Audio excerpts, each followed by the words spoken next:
بسم اللہ الرحمن الرحیم۔ وسوسوں کا علاج۔ چند صحابہ نبی علیہ السلام کی خدمت میں آئے۔ اے اللہ کے پیارے حبیب صلی اللہ علیہ وسلم، ہمارے دل میں بعض اوقات ایسے خیالات آ جاتے ہیں کہ ہم پھانسی پر لٹک جاتے، آگ میں پڑ جاتے۔ یہ زیادہ بہتر تھا بنسبت اس کے کہ ایسے خیال ہمارے ذہنوں میں آئیں۔ تو نبی علیہ السلام نے فرمایا کہ یہ تمہارے ایمان کی علامت ہے۔ جب بھی برا خیال آئے اور بندہ اس کو ناپسند کرے تو یہ علامت ہے کہ واقعی اللہ نے اس بندے کے دل میں ایمان کو بھر دیا ہے۔ یہ وسوسے تو آتے ہی رہیں گے، ان سے پریشان نہیں ہونا چاہیے۔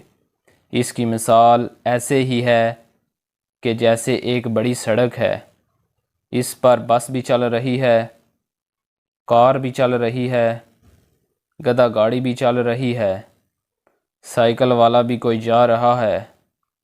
اب یہ مختلف لوگ اس سڑک کے اوپر جا رہے ہیں تو کار والا پریشان تو نہیں ہوتا کہ جی گدھا گاڑی والا یہاں پر کیوں چل رہا ہے، اس کو تو اپنے کام سے کام رکھنا چاہیے۔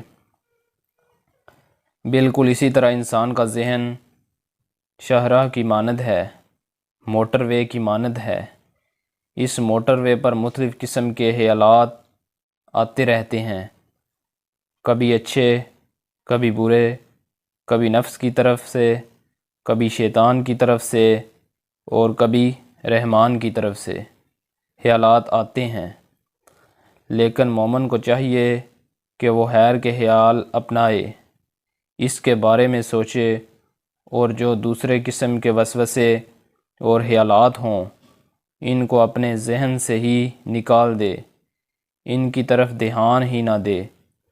جب ان کے اوپر دھیان ہی نہیں دیں گے تو آپ کا کچھ بگاڑ نہیں سکیں گے۔